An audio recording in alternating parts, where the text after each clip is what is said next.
Épisode 123, l'intelligence artificielle va-t-elle nous remplacer ? Salut à toutes et à tous, et surtout, bonne année ! Je vous souhaite une excellente année 2023, la santé, le bonheur, tout ça. Si vous écoutez cet épisode, ça veut dire que vous continuez votre aventure avec le français, donc bravo.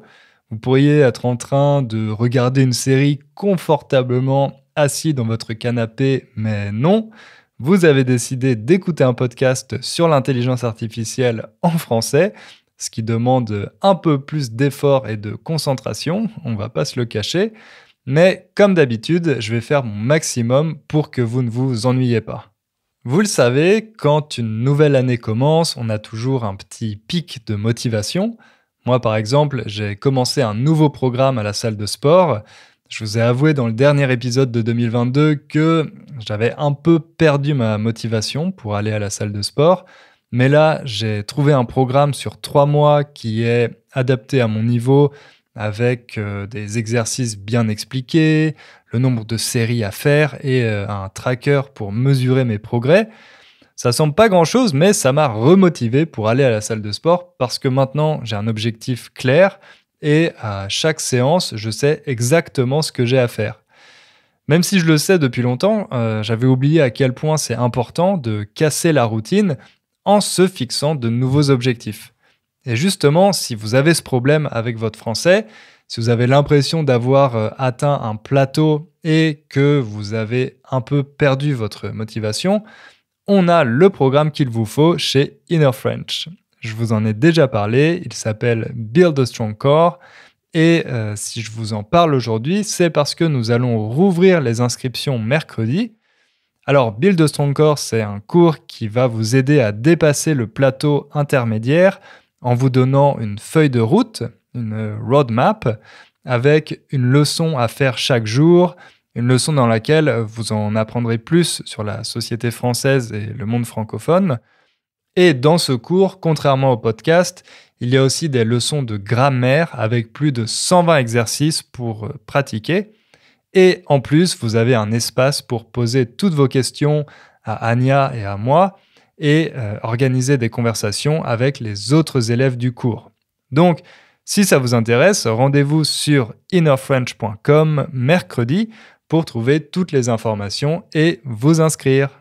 En attendant, aujourd'hui, je vous propose de parler d'intelligence artificielle. C'est un sujet qui n'est pas nouveau, on en entend de plus en plus parler depuis une trentaine d'années.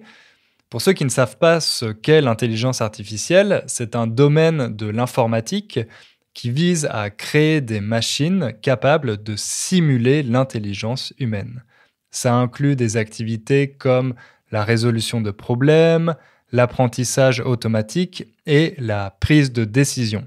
Vous avez sûrement entendu parler de la victoire de l'intelligence artificielle Deep Blue contre Garry Kasparov, le champion du monde d'échecs, en 1997. Cet événement a été considéré comme un tournant dans l'histoire de l'intelligence artificielle et il a suscité de nombreux débats sur les capacités et les limites de cette technologie. Ces dernières années, l'intelligence artificielle a fait des progrès impressionnants dans de nombreux domaines. Vous avez peut-être vu des vidéos de ces robots qui peuvent effectuer des tâches complexes comme des opérations chirurgicales ou encore les drones de livraison de l'entreprise Amazon, sans parler des voitures autonomes. Vous avez sûrement déjà utilisé des outils de traduction automatique ou d'écriture de texte qui reposent aussi sur l'intelligence artificielle. Ces avancées ont suscité pas mal de craintes. Je ne parle pas d'un scénario de fin du monde comme dans les films de science-fiction, mais des inquiétudes quant à l'impact de l'intelligence artificielle sur l'emploi et notre place en tant qu'humains dans la société.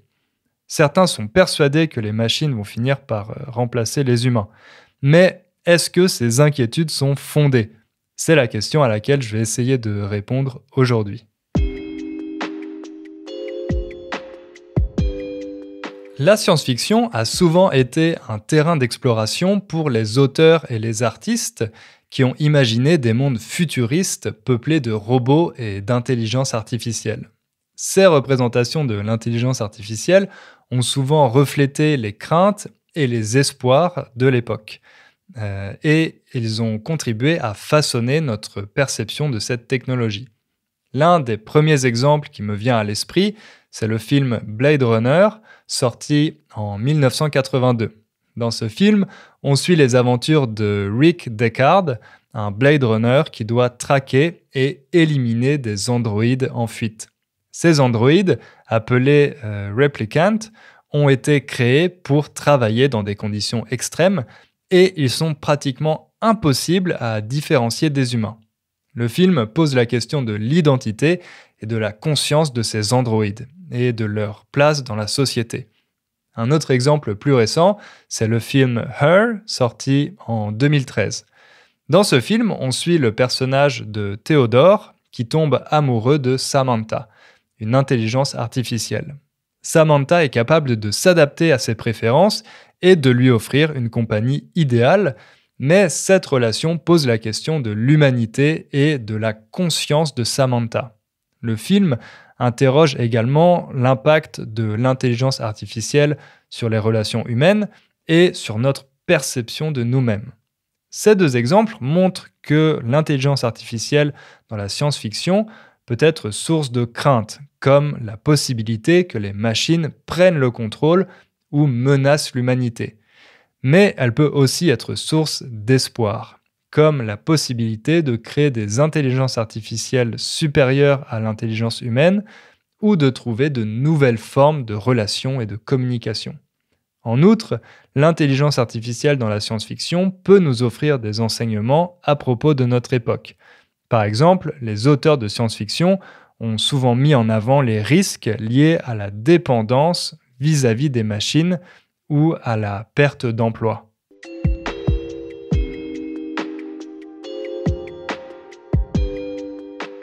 L'intelligence artificielle a fait de sacrés progrès ces derniers temps, notamment dans les domaines de la reconnaissance vocale et de la reconnaissance visuelle. Par exemple, on peut citer les assistants virtuels comme Siri ou Alexa, auxquels on peut donner des ordres à voix haute, ou encore les systèmes de reconnaissance faciale utilisés pour déverrouiller son smartphone ou suggérer des tags sur les photos. La traduction automatique est aussi un domaine où l'intelligence artificielle a beaucoup progressé. Il existe des outils qui permettent de traduire instantanément du texte ou de la parole dans de nombreuses langues, comme Google Translate ou DeepL.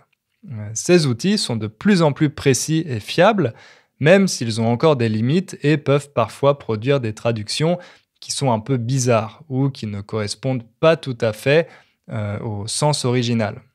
Le pilotage autonome de véhicules est aussi un domaine où l'intelligence artificielle est utilisée de manière intensive. On parle souvent des voitures autonomes, mais il y a aussi des projets de drones autonomes, de robots de livraison autonomes ou de trains autonomes. Ces projets sont encore en développement et ils posent de nombreuses questions éthiques et pratiques, comme la sécurité, la responsabilité en cas d'accident ou l'impact sur l'emploi. L'intelligence artificielle est même utilisée dans le domaine de l'art. Elle peut permettre de générer des images, des vidéos, des sons ou des textes à partir de données existantes.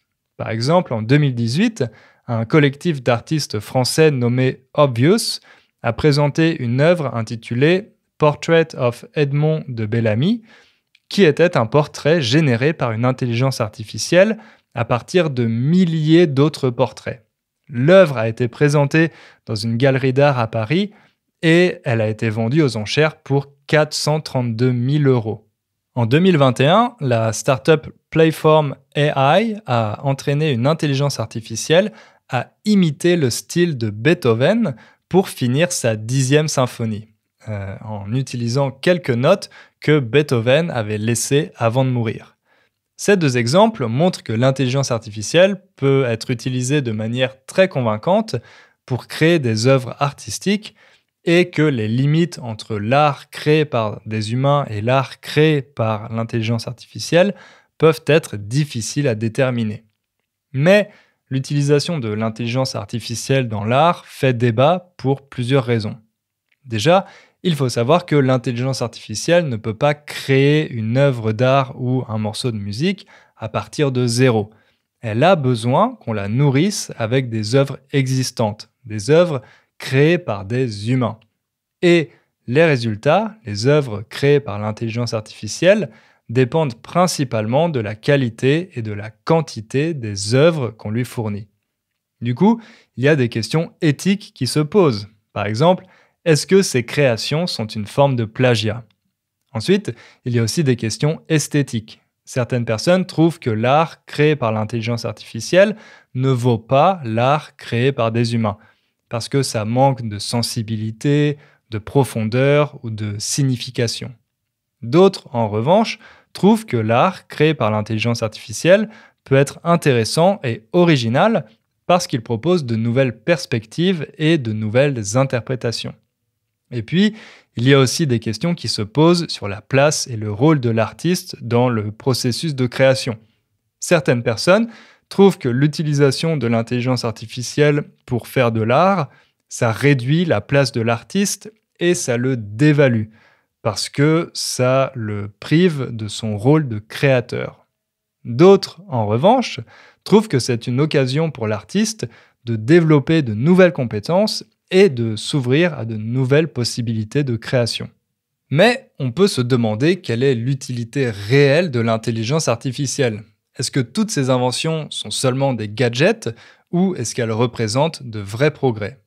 Selon une étude réalisée en 2020, l'intelligence artificielle peut accomplir certaines tâches mieux que les humains dans près de 60% des cas. Par exemple, les robots peuvent travailler sans relâche et sans se fatiguer, ce qui peut être un avantage dans certaines industries où les tâches sont répétitives. De même, les algorithmes d'intelligence artificielle peuvent analyser des données à une vitesse et une précision que l'on ne peut pas attendre d'un humain. Selon une autre étude, l'intelligence artificielle peut traiter des données 20 fois plus rapidement qu'un humain. Dans le domaine médical, l'intelligence artificielle est déjà utilisée pour effectuer des analyses de données comme des radiographies ou des électrocardiogrammes, et pour aider les médecins à poser un diagnostic ou planifier le traitement des patients en prenant en compte leurs antécédents médicaux et leur état de santé actuel. Il est important de noter que, dans tous les cas, l'intelligence artificielle est utilisée en complément de l'expertise humaine et ne remplace pas les médecins. Elle peut simplement aider à la prise de décision en fournissant des informations supplémentaires ou en analysant des données de manière plus rapide et plus précise.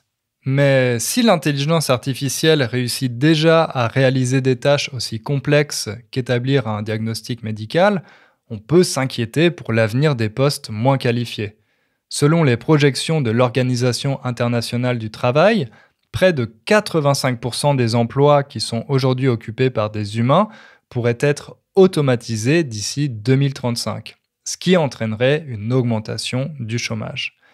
Et puis, il existe aussi des inquiétudes à propos de ce qu'on appelle la singularité technologique et la super-intelligence, c'est-à-dire l'hypothèse selon laquelle il pourrait exister un jour une intelligence artificielle capable de dépasser l'intelligence humaine de manière significative. Selon une étude de 2019, il y a une chance sur 3 pour que l'intelligence artificielle dépasse l'intelligence humaine d'ici 2062.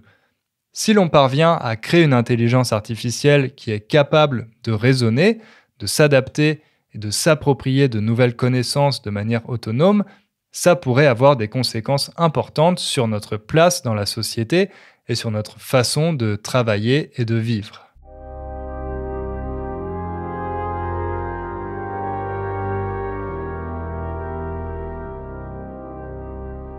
Mais essayons de ne pas céder à la panique et analysons calmement ces arguments. Pour commencer, celui de la créativité. L'intelligence artificielle ne peut pas créer de nouvelles idées de manière autonome, contrairement aux humains. Nous sommes capables de faire preuve d'imagination et de trouver des solutions innovantes à des problèmes complexes grâce à notre capacité à raisonner de manière intuitive et à nous inspirer de notre environnement et de notre vécu. L'intelligence artificielle ne peut pas non plus ressentir d'émotions ou comprendre les émotions des autres de la même manière que les humains. L'empathie est une qualité essentielle dans de nombreux domaines, comme la médecine ou l'enseignement, où il est important de savoir comment se mettre à la place de l'autre et de comprendre ses besoins.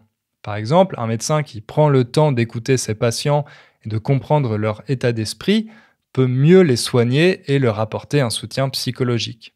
Bien que l'intelligence artificielle soit capable de reconnaître et de comprendre certaines émotions, elle ne peut pas véritablement ressentir de l'empathie de la même manière qu'un être humain. Les machines peuvent être programmées pour reconnaître certaines expressions faciales ou certaines intonations de la voix qui indiquent des émotions spécifiques, comme la tristesse ou la colère, mais cette reconnaissance n'est pas la même chose que de ressentir de l'empathie. L'intelligence artificielle peut être programmée pour réagir de manière appropriée à ces émotions, par exemple en offrant une réponse réconfortante à une personne triste, mais elle ne peut pas véritablement comprendre ce que ça fait de ressentir cette émotion. Mais l'empathie n'est pas le seul trait humain qui pose problème à l'intelligence artificielle. Elle a aussi beaucoup de mal à comprendre l'humour et l'ironie. Pourquoi l'ironie et l'humour sont-ils difficiles à comprendre pour l'intelligence artificielle ? Eh bien parce qu'ils dépendent souvent d'un contexte ou d'un sous-entendu qui peuvent être difficiles à détecter et à interpréter. Par exemple, si quelqu'un dit « il fait beau aujourd'hui », ça peut être pris au premier degré si le temps est vraiment beau, ou être utilisé ironiquement si le temps est mauvais. Pour comprendre l'ironie, il faut être capable de prendre en compte le contexte et de détecter le sous-entendu qui va à l'encontre de ce qui est dit explicitement. Avec l'humour, c'est pareil. Il repose souvent sur des jeux de mots, des associations d'idées ou des références culturelles qui peuvent être difficiles à saisir pour une machine. Par exemple, une blague qui fait rire un groupe de personnes qui partagent la même culture ou les mêmes références peut ne pas être drôle pour quelqu'un qui n'a pas ces références ou qui vient d'une culture différente. Enfin, l'ironie et l'humour sont souvent utilisés de manière subtile et implicite, ce qui rend leur détection encore plus difficile pour une machine. Pour comprendre l'ironie ou l'humour, il faut souvent être capable de détecter des indices non verbaux, comme le ton de la voix, le regard ou le sourire, qui peuvent être difficiles à analyser pour une intelligence artificielle. Maintenant, il faut aussi qu'on parle des nombreuses questions éthiques liées à l'intelligence artificielle. Parmi elles, il y a celle de la transparence. L'intelligence artificielle peut être biaisée et programmée pour faire preuve de discrimination. Il est possible que les données sur lesquelles l'intelligence artificielle est entraînée soient biaisées, ce qui peut se répercuter sur les résultats produits par cette intelligence artificielle. Par exemple, si une base de données utilisée pour entraîner un modèle de reconnaissance de la parole ne contient que des enregistrements de personnes parlant l'anglais avec un accent américain, le modèle sera probablement moins performant pour reconnaître la parole de personnes parlant l'anglais avec d'autres accents ou d'autres langues. Ensuite, il est possible que les algorithmes d'intelligence artificielle soient conçus de manière à discriminer certaines personnes ou groupes de personnes.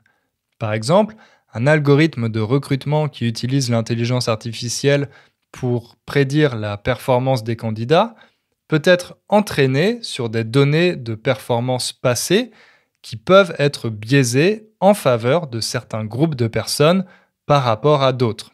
Avec un tel algorithme, il peut être difficile pour les candidats de comprendre pourquoi ils ont été écartés et de faire valoir leurs droits. Il est important que les utilisateurs de l'intelligence artificielle comprennent comment elle fonctionne et sur quelles données elle s'appuie pour prendre des décisions. Ça permet de garantir que l'intelligence artificielle ne prend pas de décisions discriminatoires ou arbitraires et que les utilisateurs peuvent faire valoir leurs droits s'ils estiment que l'intelligence artificielle a agi de manière injuste à leur égard. Ensuite, il y a la question de la responsabilité. Lorsqu'une intelligence artificielle prend une décision qui a des conséquences sur les individus ou sur la société, par exemple si une voiture autonome cause un accident, il est important de déterminer qui est responsable de cette décision? Est-ce l'intelligence artificielle elle-même ou les personnes qui l'ont conçue et qui en ont défini les critères de fonctionnement? Cette question de la responsabilité de l'intelligence artificielle a été abordée par de nombreux penseurs comme Wendell Wallach ou Nick Bostrom, qui soulignent l'importance de fixer des limites à l'utilisation de l'intelligence artificielle et de déterminer qui doit en assumer la responsabilité en cas de problème.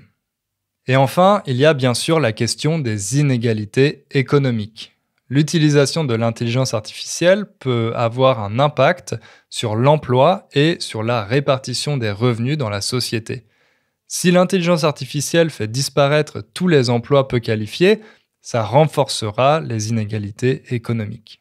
Mais l'impact de l'intelligence artificielle sur l'emploi dépendra aussi de la façon dont elle est utilisée et de la manière dont les travailleurs sont formés pour travailler avec elle. Il est donc important de prévoir des dispositifs pour accompagner la transition et protéger les travailleurs concernés. Si les travailleurs sont formés pour travailler avec l'intelligence artificielle et si l'intelligence artificielle est utilisée de manière à compléter et à renforcer le travail humain au lieu de le remplacer, il est possible que l'intelligence artificielle ait un impact positif sur l'emploi. En revanche, si l'intelligence artificielle est utilisée de manière à remplacer les travailleurs sans fournir de formation adéquate, elle pourrait avoir un impact négatif sur l'emploi. Par exemple, si une intelligence artificielle remplace des conducteurs de camions, il faut mettre en place des mesures pour aider ces travailleurs à se réorienter vers d'autres métiers.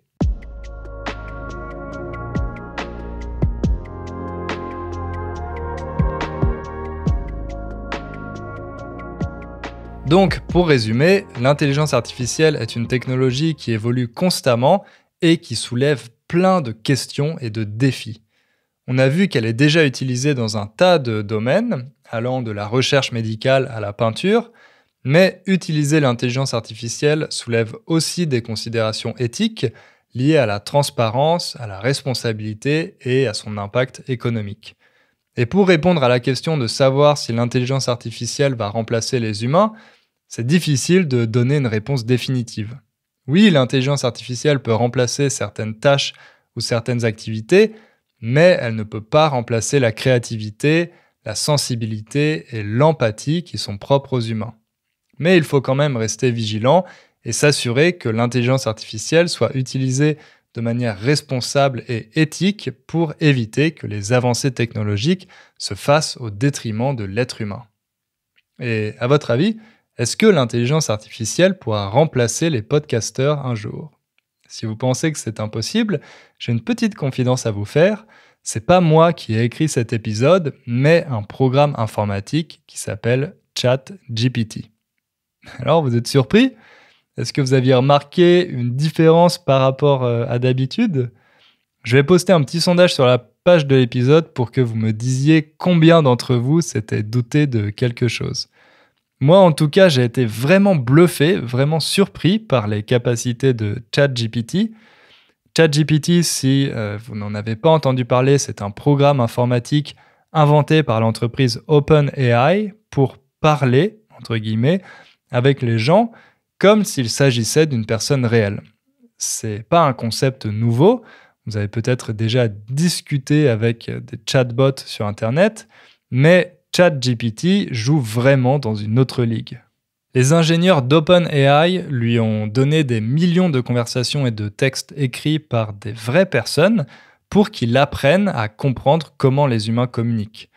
Ensuite, ils l'ont entraîné à corriger ses propres erreurs et ils ont ajouté des systèmes de contrôle pour qu'il soit poli, qu'il ne fasse pas de réponses racistes, homophobes ou autres.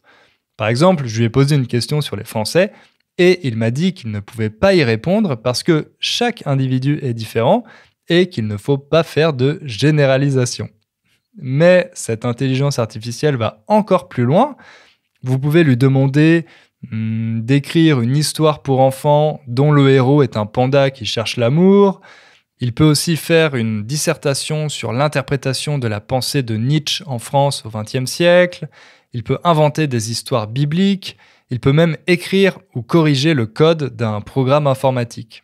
Et il ne fait pas de simple copier-coller de texte existant, il crée vraiment un texte original.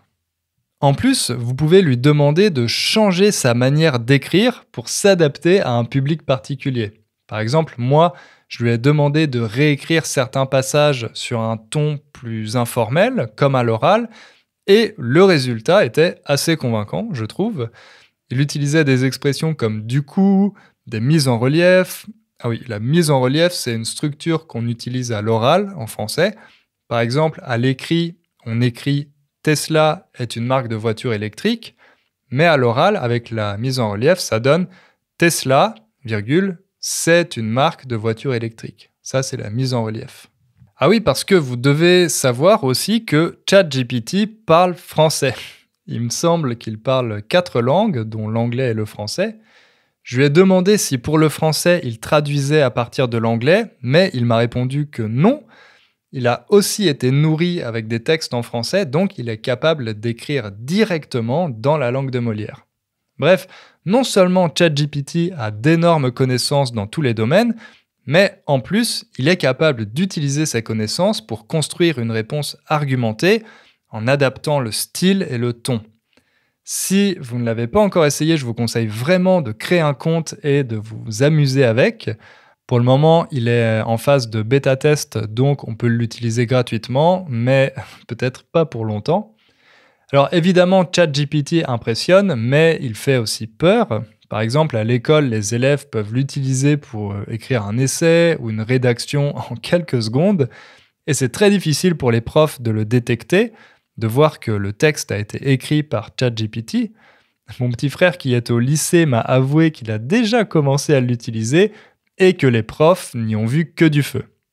N'y voir que du feu, c'est une expression familière pour dire ne rien remarquer, ne pas voir qu'une chose est fausse. Mon frère a utilisé ChatGPT pour faire sa rédaction de français, il a eu une excellente note et sa prof n'y a vu que du feu. Moi, pour cet épisode, j'ai donné le sujet à ChatGPT et je lui ai d'abord demandé de faire un plan. Le plan qu'il a proposé était pas mal, mais je lui ai demandé d'ajouter une partie sur les considérations éthiques. Il ne pouvait pas écrire tout l'épisode d'un coup parce que ses réponses sont limitées à environ 1000 mots, donc je lui ai fait écrire chaque partie l'une après l'autre. Parfois, je lui disais d'inclure plus d'exemples, de développer certains points, d'inclure des statistiques, etc. Le problème, c'est que je n'ai pas réussi à trouver toutes les études qu'il mentionnait. Donc, prenez les chiffres que j'ai cités avec des pincettes, j'ai pas pu les vérifier.